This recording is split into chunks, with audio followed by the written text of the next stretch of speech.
je vais pas dire que c'est du bonheur de se cammer la tronche, hein, en parlant vulgairement. C'est pas un bonheur d'être toxicomane, loin de là. Mais par rapport à l'héroïne, moi je parle par rapport à mon expérience d'héroïne. Moi l'héroïne, je pourrais te dire, j'ai pas eu de bon moment moi dans l'héroïne. Hein. L'héroïne, c'était le temps de la défonce, il fallait vite que je me dépêche de trouver des sous avant que le manque arrive. C'était perpétuel, c'était une souffrance. Le crack, non. Moi j'ai eu des super moments ici. Après peut-être le pays, le paysage, les nouvelles connaissances, l'ambiance, le climat. J'ai eu des bons moments.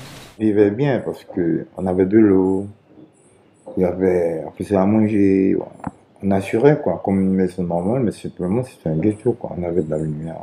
On faisait tout le trafic pour avoir de tout quoi. Même si ça avait coupé l'eau, on passait par derrière, on faisait un système pour revoir le compteur au noir quoi.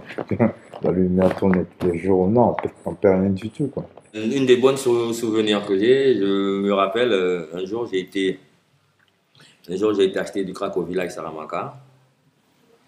Puis après avoir acheté ma marchandise et que je tourne mon dos pour rentrer chez moi, j'ai vu que le dealer est parti dans une petite rue et il s'est arrêté. Alors moi, après j'ai été chez moi, j'ai fumé mon crack. Quand j'ai terminé mon crack, je me suis dit, tiens, pourquoi tu ne vas pas voir où est-ce qu'il a été, qu'est-ce qu'il a été faire dans cette petite rue.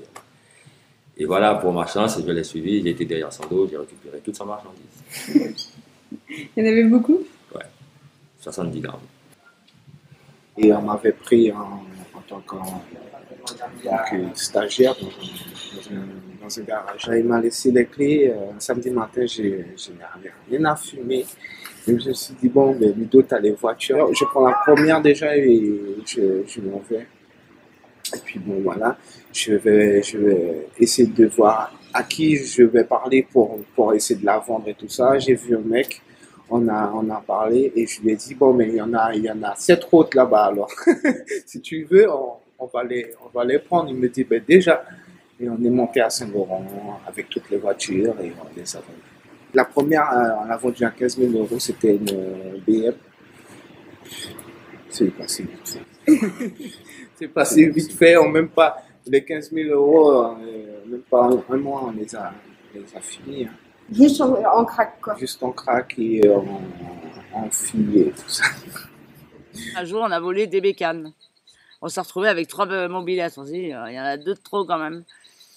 Et souvent, on vendait ça aux Vénézuéliens qui arrivaient avec les gros bateaux au port de Cayenne. Donc, du coup, un jour, on y va. Avec les mobilettes, on dit, hey, les gars, vous voulez pas des mobilettes là? Parce qu'on avait tellement de cocaïne, tellement d'argent. On n'en voulait plus. Alors, les gars avaient peur, je sais pas s'ils avaient peur, ils se demandaient, mais ils sont fous, cadeau. Mais vous prenez. Puis les gars nous regardaient. Alors, le copain, il me regarde, il fait, oh, moi j'en ai marre. Hein. Alors, regardez, moi je la jette par-dessus. Hein. Et ils nous croyaient pas. On a jeté les 2 bécanes et on a vu tous les méchants plonger pour ramasser les bécanes. Ça, c'est un truc, ah oui, mais mort de rire, quoi. J'ai dit, oh, mais c'est pas vrai, ça. Et ils ne croyaient pas.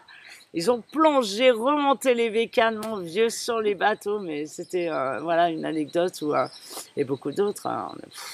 C'est vraiment éclaté, quoi. C'est...